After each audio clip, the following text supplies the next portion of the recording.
The message arrived at 9:42 p.m., just as the water in the kettle began to scream. I'm leaving you, moving to Miami with my 20-year-old babe. Already emptied the joint account. Ha ha, good luck.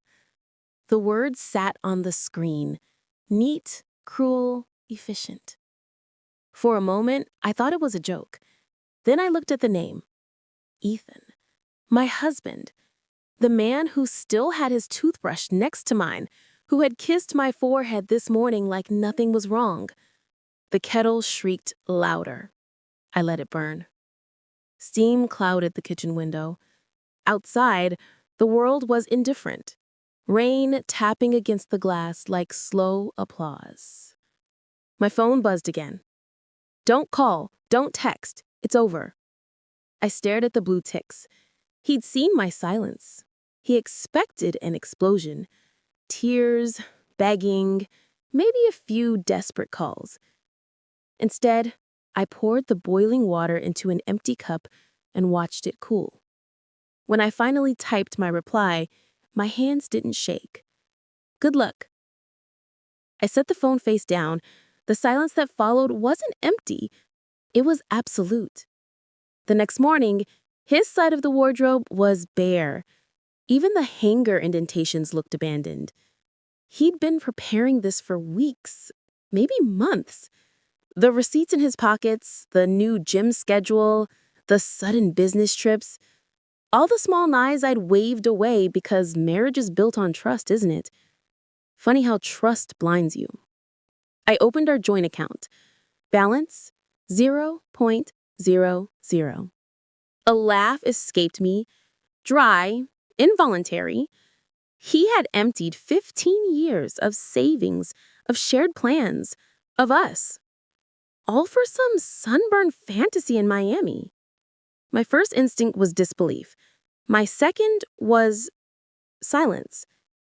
And my third, clarity. Ethan thought he'd left me stranded.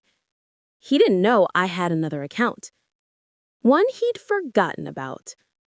The one I used to manage his taxes, investments, and the small real estate assets we'd built together. Every asset was under my name, because years ago, when he asked me to co-sign for trust, I told him to let me handle the paperwork. He never read what he signed. His signature sat on every deed, under my name. I didn't touch them yet, not until I was sure. I wanted to see who she was, the girl he'd destroyed everything for. Her name appeared 2 days later, a tagged photo on Instagram. He hadn't even tried to hide it. The caption read, "My king finally free, Miami, here we come." She looked ordinary. Pretty in that filtered, manufactured way. Barely 20. I counted. That meant she was in high school when we were celebrating our 10th anniversary. The bile rose but never reached my throat. Instead, I began collecting details, quietly, methodically. His new address in Florida, found through a digital trail of real estate listings. Her full name through a public university post. Her mother's Facebook profile, eagerly documenting her daughter's new love. I screenshotted everything. Dates, captions, timestamps. No rage, no impulse, just data. While he was playing house in Miami, I was rewriting the story. I contacted our bank's fraud department, reported an unauthorized withdrawal, attached copies of the transactions, his pattern of movement clear as glass. I didn't lie. He had taken the money without consent. Joint accounts required joint authorization for large transfers. Within 48 hours, the bank froze the amount pending investigation. He didn't know it yet. His card would stop working mid-purchase, and he'd think it was a glitch. Meanwhile, I hired a private investigator, someone discreet, not to find him, but to gather evidence. Proof of infidelity, financial manipulation, emotional fraud. Every report he sent, every photograph of Ethan with that girl, tightened something inside me. Not anger, not grief, just precision. Each night, I rehearsed the confrontation in my head, but the longer I waited, the less I wanted to speak. Sometimes silence says more than vengeance ever could. 3 weeks later, the report arrived in a plain envelope. Inside, photographs of Ethan and her, beach dinners, hotel receipts, his name signed under married. He'd registered her as his spouse in a lease application before the divorce. That was all I needed. Legal adultery. I filed quietly. My lawyer didn't even blink. We'd prepared the papers long before Ethan left. He thought he'd divorced me by text, but I divorced him by law. All assets were mine by default. The properties, the investments, the business. Even the Miami condo he was currently living in, purchased under our company's name. The irony was exquisite. He'd run to her, into a home that still belonged to me. I booked the flight, not to confront, but to witness. When I arrived at the building, I didn't go upstairs. I stood across the street, watching through glass. He was there. Tan lines, sunglasses indoors, loud laughter that sounded forced. He looked smaller, like a man pretending to enjoy the ruins of his own choices. Then his phone buzzed. I knew what he was reading. The legal notice, the asset freeze, the court summons. His smile faltered. He stood up, pacing. The tension in his jaw was visible even from here. He pulled his phone out, typed furiously. My phone vibrated a minute later.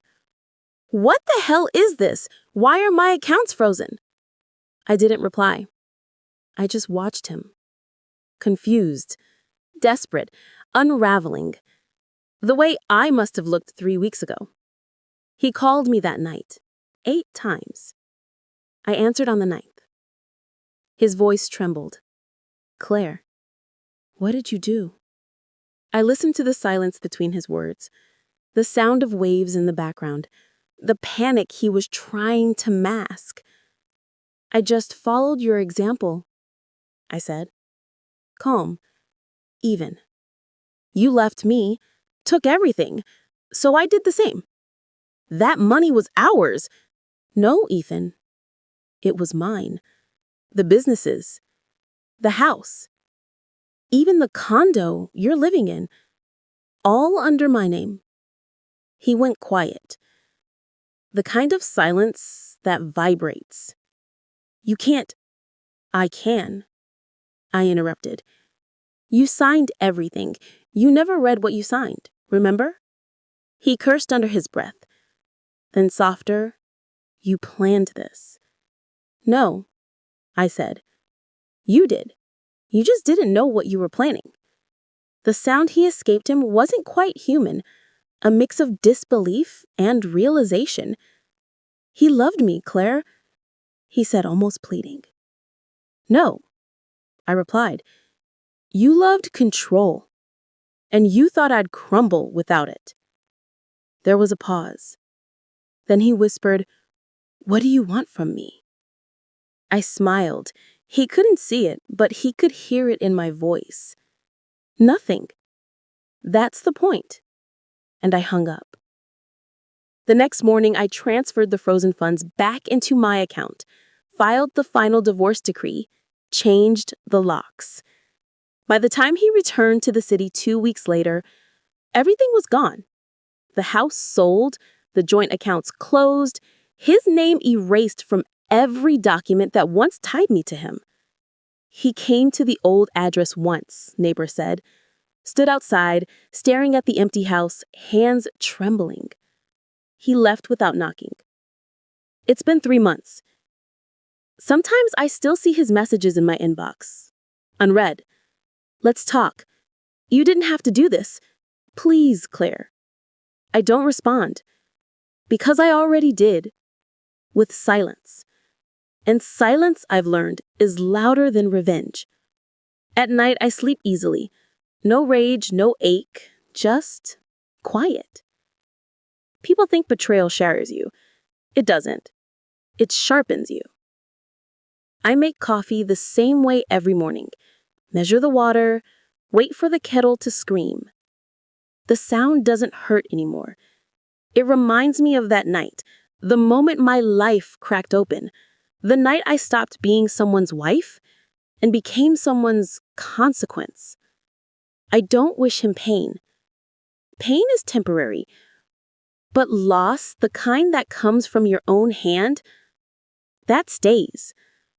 I hope he wakes every day and remembers what he destroyed and what he created instead. Me, unbroken, unreachable, unforgiven.